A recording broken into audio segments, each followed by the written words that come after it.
Only watch this video if you want to pick the right market as a starting dropshipping entrepreneur, and if you would like to become profitable with dropshipping within no time.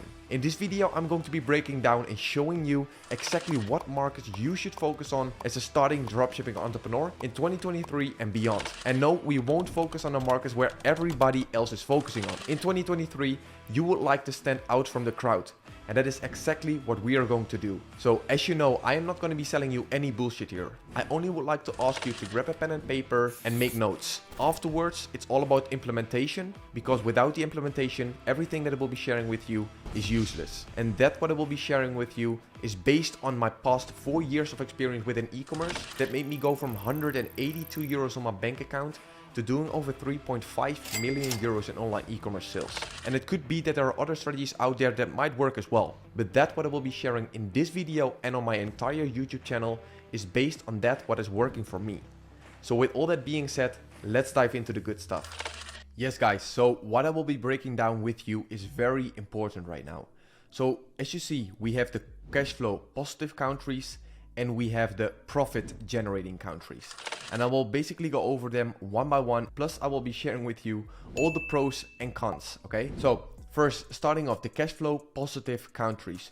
My recommended budget is to start basically with, let's say 1 to 5k euros or dollars. If that's basically the pocket allowance that you have, then you would definitely want to start with one of these countries, which I will be explaining with you right now.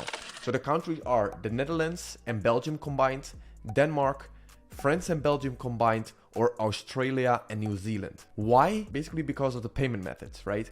Because if you're going to sell in, for example, one of these countries, let's say Sweden, you need to have Klarna as a payment method. And Klarna, as you might know, Klarna has like say payout dates of 14 to sometimes even 21 days of a delay. And that might really affect your cash flow.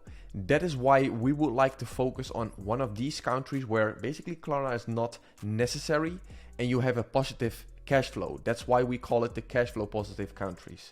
So in the Netherlands and Belgium, you need to have Ideal and bank contact. Also, you could use in Belgium, which is called KBC and CBC, as like another optional one to also have on your store. Then we have credit cards, PayPal and Klarna, just as optional. These are not necessary. Credit card might be good to always add, you know, just for people who like to pay safely and all those kind of things. PayPal is not necessary and Klarna also not. Then in Denmark, we need to have credit card, and it's not basically we don't need to have the PayPal one. As well, the same for France and Belgium and Australia and New Zealand. This basically will cause in like payout dates of 1 to 2 days. Therefore, you could advertise, spend, and basically reinvest the money that you've gained into new ads in order to top up, you know, the budget that you would like to eventually have with paid ads. Because we advertise to generate profits. Therefore, we also need to have a positive cash flow in order to being able to advertise to then reinvest it back into the business. So the pros of the cash flow positive countries are these countries have fast payout days and low reserve percentages, okay? So meaning you won't face cash flow issues quickly and therefore you can spend on ads continuously, what I just told you. It's easy to scale and build. The con of it is that there's more competition and it requires more work to win. So you have to take an extra step to succeed. So actually standing out from the crowd, standing out from basically what 90% of the other stores in those countries are doing and do it slightly different. Always take a look at the ads that they are using and the stores that they are having and make your own twists, tweak it around to make it even better.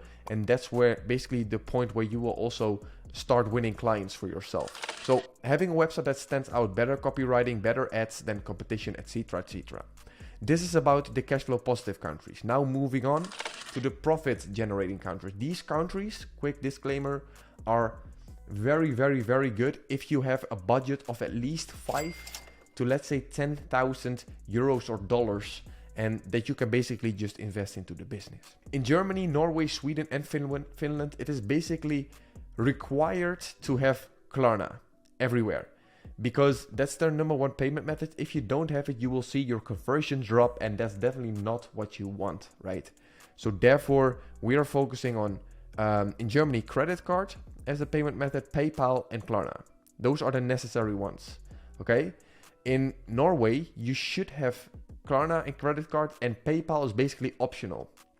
In Sweden, the number one is just Klarna, credit card and PayPal is optional, and Finland the same.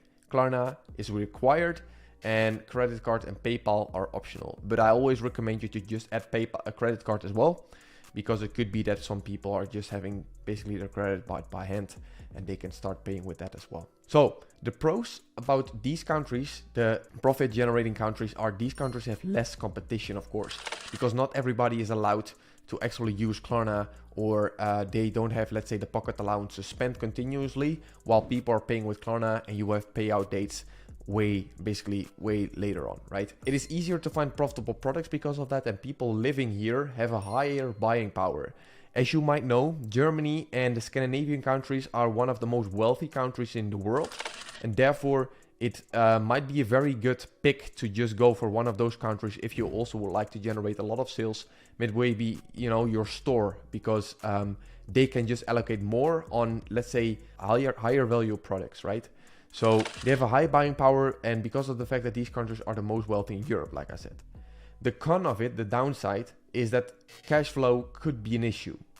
As well, the dispute rates on Klarna, that could be a thing if you don't have, let's say, a proper customer service in place, which I will tell you more about also in the upcoming videos. And basically, if you're not, let's say, native language, let's say not a native speaker of that specific language. Nowadays, you could use dpel.com as well, like translation, but it's always good to maybe know some words, or let's say, have at least a good customer service in place that understands the language. Also, build a connection with the people, the customers that you're having. The waiting time of Klarna is very long, of course, and less population, except for Germany. Norway, Sweden, and Finland have smallest, or let's say smaller countries compared to, for example, France and Belgium combined, or Australia and New Zealand. The Netherlands and Belgium and Denmark are also a bit smaller, so basically the mass appeal is a bit smaller, right? So those are the pros and cons per country for profit generating countries, as well as the cost, basically the cash flow positive countries. So these are the exact markets where I am operating in that allow me to generate over 3.5 million euros in sales in the past 4 years. And if you want to know how to pick the right niche for the market that you will be operating in, then I would recommend you to check out this next video. So for now, thank you for watching. Don't forget to join our free Dropship Freedom community to learn more about e-commerce and to surround yourself with me and fellow hardworking e-commerce entrepreneurs who would like to help you on your journey, and of course, to expand your network.